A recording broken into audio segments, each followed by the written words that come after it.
Pak, betul ke awak tak nak makan ni? Awak masak penat-penat, takkan tak makan? Ke nak kasi suap kan? Tak nak. Saya tak ada selera. Pelik lah. Sebab mak beritahu saya siang tadi pun awak tak makan. Ke awak dah makan rumah nenek?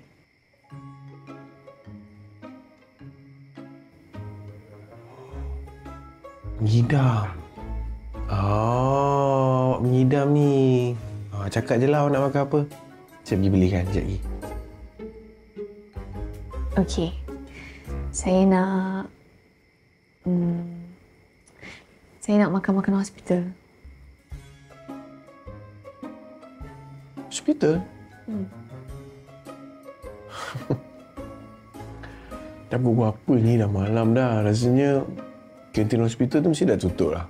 Tapi tak apalah, saya boleh cubalah try je lagi tengok. Tak, bukan yang tu. Saya nak tray besi hospital tu.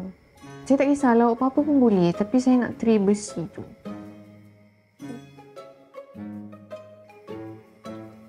Alah, susah sangat ke? Tak apalah kalau susah sangat, tak payahlah. Tak. Taklah. Senang je. Cuma setahu saya lah kalau hospital tu dia punya last yang diorang hidangkan makanan dalam pukul 6 macam tu. Sekarang pukul apa? Susah lah kalau dapat. Besok lah kot kalau boleh besok.